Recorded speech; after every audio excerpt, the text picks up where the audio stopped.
हिमाचल प्रदेश के शिमला में सुबह सुबह एक बड़ा हादसा हुआ। समर हिल इलाके में शिव बावड़ी मंदिर भारी बारिश की वजह से भूस्खलन की चपेट में आ गया।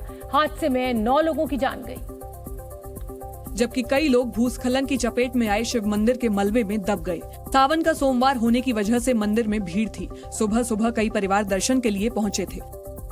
पर शिव मंदिर के पास ये क्लाउड बर्स्ट हुआ है। तस्वीरें आप देख सकते हैं क्लाउड बर्स्ट के कारण, क्योंकि लोग सुबह के समय आज क्योंकि सावन का अंतिम सोमवार है तो इसके चलते लोग सभी मंदिरों में पहुंचे हुए थे। अचानक बारिश की वजह से लैंडस्लाइड हुआ और मंदिर धंस गया। पहाड़ से पत्थर के साथ साथ कई पेड़। आईटीबीपी, पुलिस और स्थानीय लोगों ने मिलकर मलबे से लोगों को निकालने का काम शुरू किया। काफी मशक्कत के बाद मंदिर में फंसे कई लोगों को निकाला जा सका। शिमला के शिव मंदिर में हादसे के बाद हिमाचल प्रदेश के मुख्यमंत्री सुखविंदर सिंह सुक्खू भी घटनास्थल पर पहुंचे। उनके अलावा राज्यपाल शिव प्रताप शुक्ला भी हादसे का जायजा लेने पहुंचे।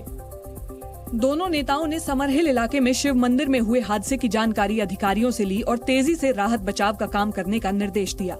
लैंडस्लाइड्स बहुत ज्यादा हुए हैं, जनजीवन अस्त व्यस्त है। मेरा सभी हिमाचल वासियों से अनुरोध है अगले 24 घंटे तक वो घरों में रहे। सीएम सुखविंदर सिंह ने अगले 2 दिन सैलानियों से भी हिमाचल न आने की अपील की है। राज्यपाल शिव प्रताप शुक्ला ने कहा कि बारिश की वजह से हिमाचल के अलग अलग इलाकों में भयानक मंजर देखने को मिल रहा है। ऐसा हिमाचल ने कभी देखा भी नहीं था जो इस बार हो रहा है। शिमला के खलीनी में भारी बारिश के बाद कई पेड़ गिर पड़े, जिससे गाड़ियों को नुकसान पहुंचा। जबकि परवाणु में भी लैंडस्लाइड का भयानक मंजर देखने को मिला। ऑरेंज अलर्ट के बीच भारी बारिश और लैंडस्लाइड से हिमाचल प्रदेश में 48 लोगों की मौत हो गई। खासकर मंडी के कई इलाकों में बादल फटने से लोगों की मुश्किलें और बढ़ गई। जबकि बारिश और बादल फटने से भारी नुकसान भी हुआ है। हिमाचल के पुरानी मंडी इलाके में भारी बारिश के बाद हर तरफ तबाही का मंजर देखने को मिला।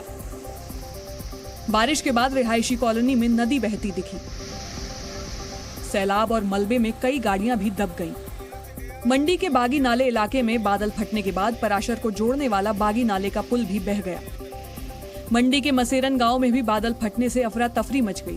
जबकि भारी बारिश के बाद मंडी शहर के रामनगर में एक मकान गिर गया। भारी बारिश का असर मंडी कुल्लू नेशनल हाईवे के ट्रैफिक पर भी पड़ा है। इसके अलावा मंडी की कई सड़क मार्ग जो है वो बंद हो गए हैं और सैलानी जहां के तहां फंस गए हैं। इसके पीछे वजह रही मंडी जिले में लगातार हो रही बारिश और बादल फटने की घटनाएं, जिसके बाद पंडोह कुल्लू मार्ग पर कैंची मोड़ के पास सड़क पूरी तरह धंस गई और इसमें कई गाड़ियां फंसी नजर आईं। बादल फटने के बाद मंडी कुल्लू हाईवे पर लोगों को भारी मुसीबत का सामना करना पड़ा। बड़े बड़े पत्थर और मलबे के साथ उफनता नाला हाईवे पर आ गया। मंडी कुल्लू हाईवे पर भी कई गाड़ियां फंसी दिखी। मंडी में बड़ा सुकेती खड्ड और ब्यास नदी उफान पर है। सुकेती खड्ड और ब्यास नदी के संगम में एक बार फिर ऐतिहासिक पंचवक्त मंदिर डूब गया। हिमाचल प्रदेश के हमीरपुर, सोलन, नाहन समेत कई इलाकों में भारी बारिश के बाद लैंडस्लाइड से तबाही मची हुई है। हमीरपुर के लोगों की माने तो वापस जिंदगी को पटरी पर लौटने में काफी समय लगेगा, क्योंकि भारी बारिश के बाद हमीरपुर के कई इलाकों में लैंडस्लाइड हुआ है। कहीं सड़कों पर पेड़ गिरे दिखे तो कहीं गाड़ियां मलबे में दबी नजर आईं। वहीं सोलन के जादौन गांव में बादल फटने से 7 लोगों की मौत हो गई और 3 लोग लापता हो गए। इस घटना में 2 घर और एक गौशाला भी बह गई। राज्य के नाहन इलाके में लैंडस्लाइड की चपेट में आने से एक बच्चे की मौत हो गई। नाहन के विक्रमबाग में एक घर के भूस्खलन की चपेट में आने से 6 लोग भी घायल हो गए। ब्यास नदी में बाढ़ की वजह से ज्वालामुखी के कई गांव पानी में डूब गए हैं। मुख्यमंत्री योगी आदित्यनाथ ने आज गोरखनाथ मंदिर में शिव शक्ति पूजन किया। सावन के 6वें सोमवार के मौके पर सीएम योगी ने गोरखनाथ मंदिर में विशेष पूजा की। भगवान शिव का रुद्राभिषेक करने के बाद सीएम योगी हवन में शामिल हुए।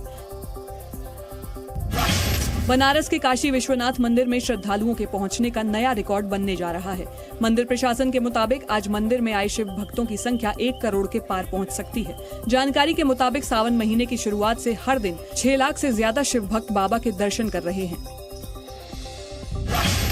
हर घर तिरंगा अभियान के तहत गृह मंत्री अमित शाह ने आज दिल्ली में अपने आवास पर तिरंगा फहराया। इस दौरान उनकी पत्नी भी संग में मौजूद रही। स्वतंत्रता दिवस समारोह से पहले राष्ट्रीय राजधानी में सुरक्षा बढ़ा दी गई है। खुफिया एजेंसियों के मुताबिक G20 बैठक से पहले आतंकी संगठन हमले की कोशिश कर सकते हैं। हरियाणा के नूंह में 13 दिनों के बाद इंटरनेट सेवाएं बहाल कर दी गई हैं। 31 जुलाई को सांप्रदायिक हिंसा भड़कने के बाद प्रशासन ने इंटरनेट सेवाएं बंद कर दी थी। उत्तराखंड के चमोली में बादल फटने की वजह से भारी तबाही हुई। रिहायशी इलाकों में कई मकान बुरी तरह से क्षतिग्रस्त हो गए।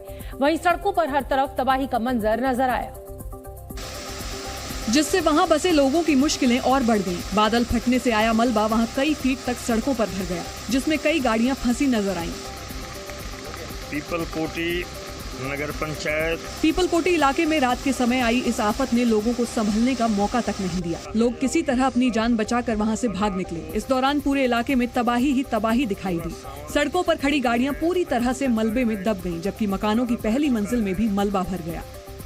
वहीं चमोली में नदी के उफान पर आने से एक पावर प्लांट में 2 मजदूर फंस गए थे, जिन्हें पुलिस ने सुरक्षित निकाला। चमोली में कई जगहों पर लैंडस्लाइड हुए, जिससे पहाड़ों से गिरा मलबा सड़कों पर आ गया और आवाजाही के सारे रास्ते बंद हो गए। मलबा गिरने से वहां कई पुलों के टूटने की भी खबर है। वहीं चमोली के कुछ इलाकों में पानी लोगों के घरों और दुकानों में भी भर गया। इस दौरान इमारत की सीढ़ियों से गिरता पानी एक झरने की तरह बहता नजर आया। हिमाचल प्रदेश ही नहीं, उत्तराखंड में हो रही तेज बारिश लोगों पर आफत बनकर टूटी। जगह जगह लैंडस्लाइड और नदी नालों के उफान पर आने की वजह से कई जगहों पर लोग फंस गए,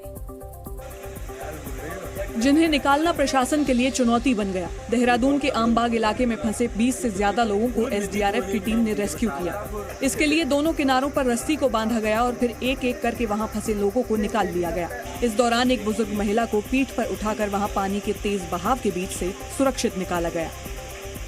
वहीं देहरादून के कई इलाकों में पानी सड़कों पर ऐसा बहता दिखाई दिया कि मानो वहां कोई नदी तेज बहाव में बह रही हो। पानी आने की वजह से कई सड़कें भी उसके बहाव में बह गईं। वहीं कई इलाकों में तो पानी लोगों के घरों में भर गया और आसपास का नजारा देखकर ऐसा लगा कि मानो पूरा शहर एक टापू बन गया हो। वहां हर तरफ पानी तेज बहाव में बहता दिखाई दिया। भारी बारिश का असर देहरादून के टपकेश्वर महादेव मंदिर में भी दिखाई दिया, जहां मंदिर के घाट पूरी तरह से पानी में डूब गए और निचली मंजिल में भी पानी भर गया। पहाड़ों पर हो रही बारिश ने ऐसा कहर बरपाया कि लोगों की जान पर बन आई। तिनके की तरह टूटते पहाड़ और नदियों के उफान पर आने की वजह से हाहाकार मच गया, जिसकी एक तस्वीर उत्तराखंड के देहरादून से भी सामने आई, जहां मालदेवता इलाके में दून डिफेंस कॉलेज की इमारत बांदल नदी के पानी में समा गई।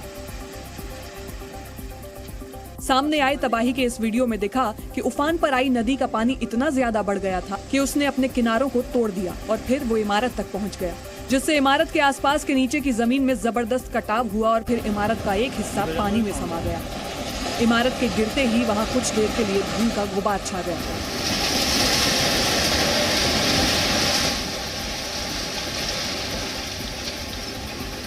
राहत की बात ये रही कि हादसे से पहले इमारत को खाली करा लिया गया था। इसमें अभी कोई नहीं था, लेकिन पूरी बिल्डिंग गिर चुकी है और बाकी बिल्डिंग भी गिर सकती है, क्योंकि नदी का पानी इसी बिल्डिंग के नीचे से होकर गुजर रहा है। बताया गया कि बांदल नदी के उफान पर आने की वजह से वहां आसपास के इलाकों में भारी नुकसान हुआ।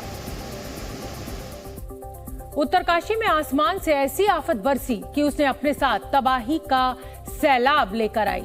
इन तस्वीरों को जिसने भी देखा, एक पल के लिए उसकी सांसें अटक गई, क्योंकि पहाड़ से पानी के साथ आया मलबा जब नीचे रिहायशी इलाकों तक पहुंचा तो वहां मौजूद लोग इसे देखकर भाग खड़े हुए।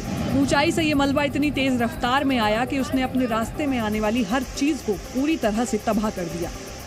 सब गया भाई, फूल भी गया, फूल भी गया।